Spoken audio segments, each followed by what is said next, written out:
é o Milho Plus, espaço semanal de informações dedicadas a um dos grãos mais relevantes para o agronegócio brasileiro e mundial. Neste programa, vamos falar sobre um método mais barato de produzir biocombustível, principalmente o isobutanol, a partir de cascas e talos da planta.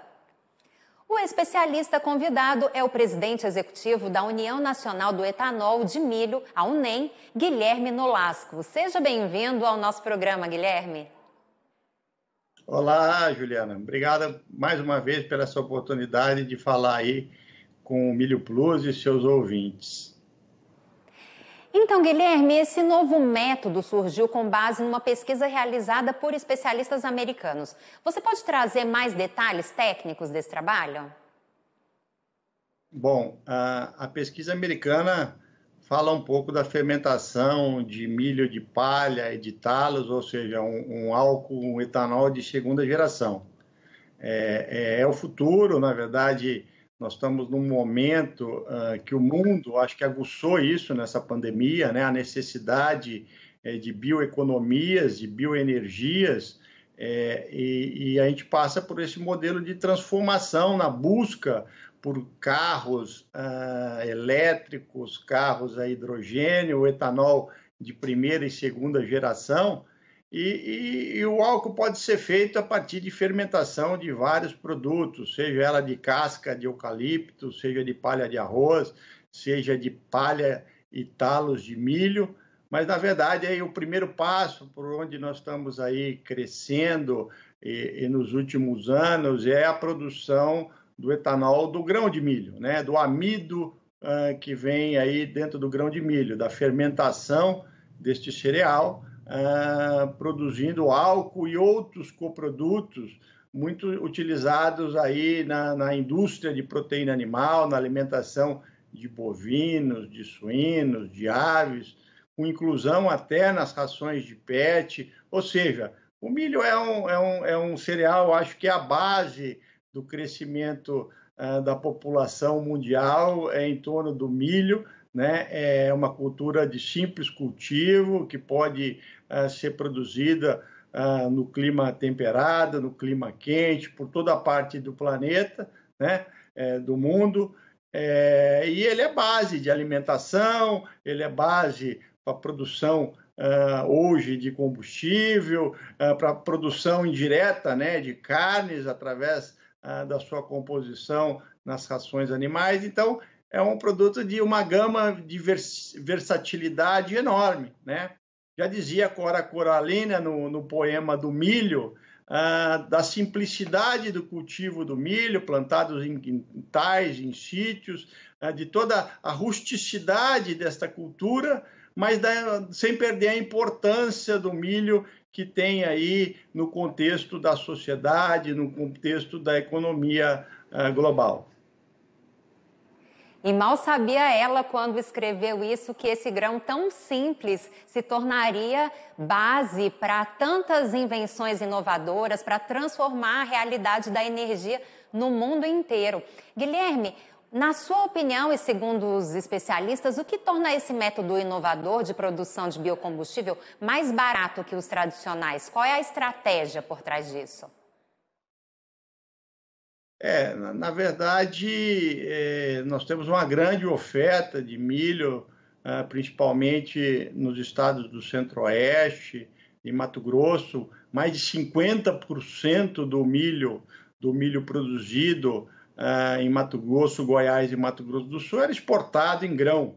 E aí veio uma necessidade, um grande anseio, né, de industrialização e verticalização da produção primária, né, gerando empregos, gerando impostos para que os governos possam trazer infraestrutura de estrada, de saúde, de educação, né, e interiorizando a riqueza. Então, esse processo começou, né, devido à alta oferta do grão, principalmente nessas regiões de Mato Grosso e Goiás, né, com baixo custo. Por quê? Porque não tínhamos aí demanda para consumo local deste produto. E aí surgiu a oportunidade, né? E essa oportunidade foi aproveitada nos últimos 3 anos. o setor de etanol de milho se multiplica. De janeiro a setembro de 2020, desse ano, nós estamos com um acumulado de crescimento de 97% em relação ao mesmo período do ano passado. E mais do que produzir uma matriz energética, né, nacional, verde, mitigar aí em 70% os gases de efeito estufa, a emissão de gases, né, poder neutralizar as queimas dos combustíveis fósseis, trouxe uma nova realidade, transformando uma região, transformando municípios com geração de emprego, com geração de renda. E juntamente com isso, pela versatilidade já dita do milho, para cada tonelada de milho a gente produz aí 420 litros de etanol, né? E ainda 300 quilos de farelo de milho, de DDG, com aplicação aí na dieta de ruminantes, de suínos, de aves, ou seja, intensificando a produção de carne. Então, essa versatilidade do uso e da transformação do milho traz o crescimento de várias economias aderentes a essa cadeia de produção, até o investimento em florestas plantadas, porque para gerar energia e vapor, para fazer a produção do etanol de milho, são necessários aí muitos hectares de floresta plantada de eucalipto para produzir esse vapor e essa energia. Então, assim, a gente tem uma agregação de várias cadeias em torno dessa cultura, né? E no final, apesar de produzir combustível, nós acabamos facilitando, nós acabamos incentivando a produção de alimento, né? Porque o coproduto DDG é usado aí na dieta e na alimentação animal. É verdade, todas essas atividades estão correlacionadas. E um dos biocombustíveis de destaque no estudo americano é o isobutanol. Eu gostaria que você falasse quais são as características dele que favorecem a produção por esse novo método. Por que ele é um biocombustível de destaque no experimento? Não, eu prefiro não adentrar muito na parte, né, extremamente técnica do modelo de produção, porque isso não é minha área, mas o que a gente tem visto, que o estudo mostra, é você aproveitar talos, palha e produzir o etanol de segunda geração, né, de uma fermentação. Hoje, a partir do grão, a gente produz o etanol do amido do milho. Essa fermentação é feita através do amido, né? Os americanos já partem, como são os maiores produtores de etanol de milho do mundo, né? Enquanto nós vamos processar aí em torno de 6 milhões de toneladas de milho para fazer combustível, o americano está produzindo 140 milhões de toneladas de milho para produzir etanol. E aí ele já vai em busca de produzir o etanol de segunda geração, a partir da fermentação de palha, de caule. Não é ainda esta a realidade para nós, né? Nós temos ainda um passo enorme no crescimento do etanol à base do grão de milho, né? É um campo ainda que se inicia, que vem a ser explorado. Eu prefiro ainda não adentrar, não sei, a viabilidade econômica, a aplicação econômica para você transformar em etanol outros produtos que não sejam o grão de milho, o grão de sorgo, né, utilizando aí a palha, a casca, o caule. Então, assim, eu não vou me aventurar a entrar profundamente nesse tema, porque nós temos ainda um campo enorme, fértil para percorrer no incremento e na produção do etanol à base do grão de milho, né? Mato Grosso, para você ter uma ideia, exporta 59% do seu milho produzido. Apenas 20% está sendo utilizado na produção de etanol. Então, nós temos 59 exportado em grão, para 20. Então, os próximos passos são muito mais em direção da gente usar esse excedente de grãos produzidos que está indo para exportação para fazer a produção à base de grãos, mesmo porque a gente consegue aí contribuir para o crescimento das cadeias de proteína animal. Além do que, o milho que a gente usa para a produção de etanol é um milho de segunda safra. É um milho que faz parte de uma estratégia de integração soja e milho, né? Leguminosa, que depois você tira e põe a gramínea, o milho. Né? Essa estratégia permite a manutenção do solo com a cobertura de palha, retendo umidade, não expondo o solo por longos períodos aos raios solares, né?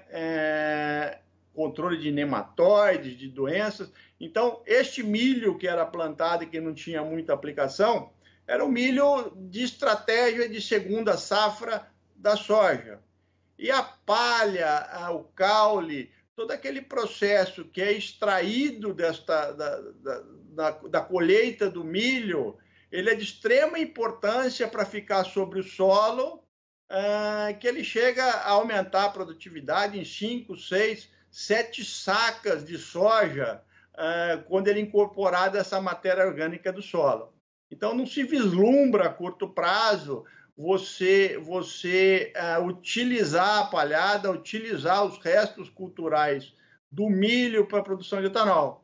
Porque, diferentemente dos Estados Unidos, o milho nosso é de segunda safra, né? E ele é parte de uma estratégia da cultura da soja. E esse resíduo que é deixado no solo, é deixado no campo, ele vem a contribuir imensamente a diminuição do custo de adubação da próxima safra, da cultura da soja, e aumentando a sua produtividade. Então, eu acredito que o nosso modelo brasileiro de produção ainda, por muitos anos, será baseado na produção de etanol de milho de segunda safra, utilizando apenas os grãos. Guilherme, falando agora da UNEM, a sua instituição, quais têm sido as ações da União Nacional do Etanol de Milho em prol da busca de fontes de energia que sirvam de alternativa ao petróleo, sem retirar recursos da alimentação, é claro? Sim, muito boa a pergunta. Na verdade, a UNEM foi criada há 3 anos, né? É uma instituição nacional que representa um setor tão novo no país, né? O setor do etanol de milho, apesar do Brasil ter aí consolidado há mais de 40 anos, né, o Proálcool, a produção de etanol de cana sendo um importante player mundial da produção de etanol à base de cana-de-açúcar, o etanol de milho veio como uma complementariedade desse setor de cana-de-açúcar, visto porque a cana tem um ciclo de produção de safra e entre safra, né? Produz etanol de cana durante aí 230, 240 dias, aí você tinha aí 4, 5 meses de entre safra sem produzir, que é o período onde o canavial está revigorando. O etanol de milho tem essa possibilidade, né? O milho é estocável de você produzir aí o ano todo. Né? E até como uma alternativa de complementariedade para as usinas que produzem etanol de cana, poderem produzir cana e na entre-safra poder produzir etanol de milho. E a UNEM nasceu justamente com essa necessidade de você criar políticas públicas voltadas ao setor do etanol de milho, né? Regulamentações da parte de licenciamento ambiental, da parte tributária, fazer essa representação perante o Ministério das Minas e Energias, Ministério da Agricultura, a Agência Nacional do Petróleo, a agência que regula o setor de combustível, a ANP, e os governos estaduais, né, para criar um ambiente propício para a atração de investimentos, né, para que a burocracia do poder público não seja um obstáculo ao crescimento do setor. Então, havia necessidade de realmente ter alguém, como existe uma grande entidade nos Estados Unidos, que representa os produtores de etanol de milho, aqui no Brasil. Então, foram as primeiras usinas que estimularam esse ambiente de criar essa entidade, e nesses 3 anos a gente vem atingindo aí o nosso espaço, conquistando o nosso espaço, na verdade, né, e podendo se relacionar com os poderes a nível federal, com os poderes estaduais, com os municípios, criando políticas públicas para o crescimento sustentável desse setor, né? Produzir etanol é um caminho sem volta. Para você ter uma ideia, nós já temos em torno de 50% do combustível utilizado na matriz de combustão nacional, ou seja, dentro do ciclo Otto, combustível carburante, gasolina e etanol, 50% já é etanol, né? Contando com os 27% de etanol que temos adicionado à gasolina vendida no país. Mas estados como o Mato Grosso, que tem uma política mais consolidada na produção de etanol, nós temos já em torno de 70% da nossa matriz dos carros movidos, dos carros flex, utilizando o etanol como a escolha do consumidor. Então, esse é o grande desafio, o Brasil poder transformar, né, uma matriz energética limpa em sua matriz de preferência, não imaginando só o preço, a paridade entre etanol e gasolina, mas sim que a gente contribui para o oxigênio de São Paulo, por exemplo. Se não fosse o etanol, não veríamos mais o sol, da mesma forma que é difícil você ver em Pequim, em Nova York, e São Paulo tem uma qualidade de ar hoje estreitamente ligados à adição do etanol na sua matriz de consumo. Guilherme, e que aspectos relacionados à sustentabilidade e cuidados com o meio ambiente você pode destacar nos diversos métodos de produção de biocombustível a partir do milho? Ok. A estratégia, primeiro, é você usar um milho de segunda safra que tem um ciclo de vida diferente de todo o milho plantado ao redor do mundo, né? Enquanto nos países da América do Norte ou da Europa, ou propriamente na Ásia, se produz uma safra por ano, ou seja, ou se produz milho, ou se produz soja, ou se produz algodão, né? Depende a vocação daquela terra, daquela região. Aqui nós produzimos 2 até 3 safras no mesmo calendário, no mesmo ano, aproveitando esse ciclo de vida com essa bênção de clima e de solo e de água que temos, né? No mecanismo de plantio direto. Então, é um sistema integrado de produção agrícola e que tinha que encontrar aplicações variadas para gerar riqueza ao produtor. Na verdade, isso veio tudo de encontro, primordialmente, a gerar riqueza no campo. E dentro disso, né, nós temos hoje um programa chamado RenovaBio, um programa que é exemplo para o mundo, né, um programa do governo federal de descarbonização que estimula a produção de biocombustíveis de toda a natureza, né, do biodiesel, do gás, do etanol de milho, do etanol de cana, remunerando, gerando aí créditos de descarbonização aos produtores de biocombustível, né, em detrimento à mitigação de gases que tem em relação ao combustível fóssil. Então, cada distribuidora que adquirir uma quantidade de gasolina ou de óleo diesel, obrigatoriamente tem que comprar um crédito de descarbonização de quem produz um biocombustível. E o milho entra numa fatia importante desse processo, tanto na produção do etanol à base de milho, quanto no biodiesel à base do óleo de milho, né? O óleo de milho também é resultante do processo produtivo do etanol de milho, e esse óleo pode ser também usado na alimentação animal e da produção de biocombustível. E aí, dentro dessa cesta dos biocombustíveis, nós temos ainda o biodiesel produzido através do óleo de soja, do óleo de milho, você tem o gás metano através da fermentação de diversos tipos de produtos, de palha, de esterco, enfim. Então, é uma matriz energética que o Brasil tem o potencial para ser líder mundial na produção de bioenergia, né? Vamos falar de bioenergia, seja ela energia à base de biomassa, de madeira de reflorestamento, né? Porque nós estamos cogerando energia também nas usinas de etanol de milho, seja bioenergia produzida através de gás, através de biodiesel, através de etanol de cana-de-açúcar e de milho. Né? Podemos ser líder mundial nessa matriz energética. É um exemplo para todo mundo no momento que eu acho que essa pandemia aguçou, né? Com os problemas respiratórios que trouxe consequência deste momento triste de pandemia pelo mundo, aguçou-se a necessidade da utilização de biocombustíveis, da produção de bioenergia, porque o mundo precisa respirar melhor, né, e ter uma condição melhor para enfrentar aí, os problemas e as agressões que a industrialização tem trazido ao planeta.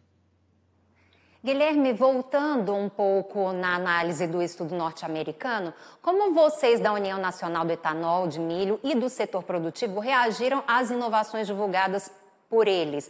Você mencionou que existe uma diferença muito grande, né, no momento científico dos americanos para o nosso, nós ainda estamos começando, mas de alguma forma foi algo de incentivador, que abriu os olhos, que trouxe um impacto positivo para a ciência brasileira, para a pesquisa nacional continuar avançando e buscando melhores soluções? Com certeza, né? Toda a pesquisa que vem, todas as possibilidades de produção de biocombustível, de bioenergia, são muito bem-vindas, né, para todo o setor. Né? A gente, numa visão moderna de mundo, né, não existe esse negócio de concorrência, de um ser melhor ou pior que o outro. Nós não podemos ir contra o futuro, ir contra a pesquisa, né, as tecnologias que avançam na produção de biocombustíveis. Então, é um negócio que ainda está em fase inicial para os americanos, mas com certeza poderá ser uma realidade para nós no Brasil no futuro, e até podendo aproveitar aí outras fontes de biomassa para produzir o etanol de segunda geração. Então, esse é um tema que nós precisamos nos aproximar, nós precisamos estar próximo, né? Temos aí centros de excelência de pesquisa no país, a Embrapa Agroenergia é um exemplo disso, né? E a gente buscar, como fizemos, né? As melhores tecnologias disponíveis no mundo. Geralmente o americano tem a tendência a aplicar mais recurso em pesquisa e sair um pouco na frente que o resto do mundo, né? E a gente trazer para poder adaptar a nossa realidade, a nossa situação, né? Mesmo que a gente não aplique na íntegra, é uma inspiração, é uma forma de trazer conhecimento, e eu acho que nós precisamos realmente estar antenados, estar próximo disso, porque o futuro vai chegar rapidamente, está chegando, e essa é mais uma nova forma de produzir etanol de segunda geração. Para nós encerrarmos, Guilherme, o isobutanol é apontado por muitos especialistas como um possível substituto do etanol. Como você enxerga as perspectivas futuras dessa possível substituição? Você concorda? Qual é a sua opinião?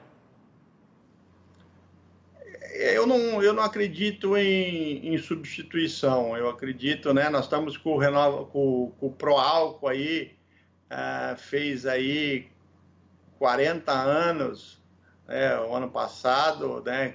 Quando o primeiro carro Fiat 147 foi produzido. Ele passou por diversas fases ao longo desses mais de 40 anos, de altas e baixos, de políticas de governo incentivando ou trazendo aí obstáculos ao fortalecimento desse setor. Há 3 anos a gente teve aí o início, né, expressivo da produção de etanol de milho, e ele vem trabalhando aí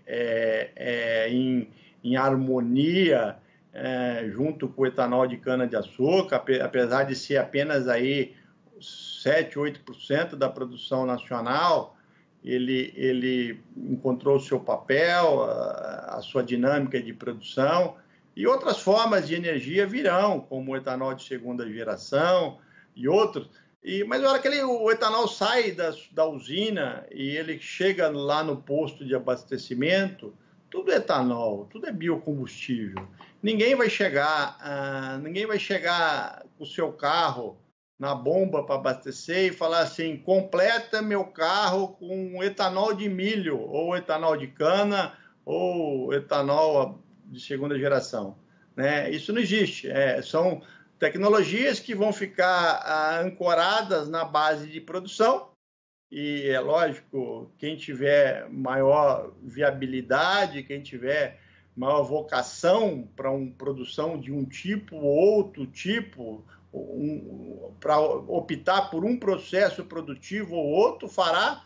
Só que o etanol, na hora que ele sair da usina de produção e percorrer o caminho da distribuidora e do posto de abastecimento, ele tem que estar na mesma especificação e será um etanol. E nunca não chegaremos ao ponto do consumidor querer optar pelo etanol de milho, de cana, de arroz ou de beterraba. Enfim, a mesma coisa com o gás, né? O produto de fermentação do gás será de diversos processos, diversas fontes diversas.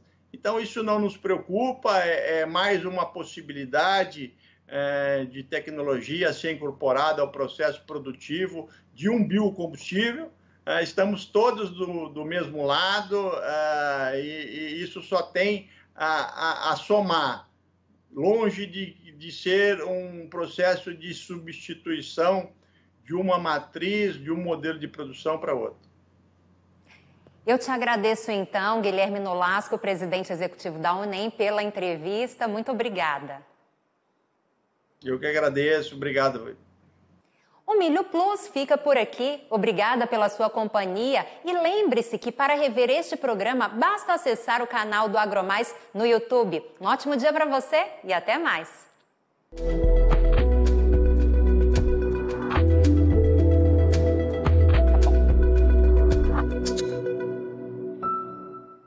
Apoio Bayer. Se é Bayer, é bom.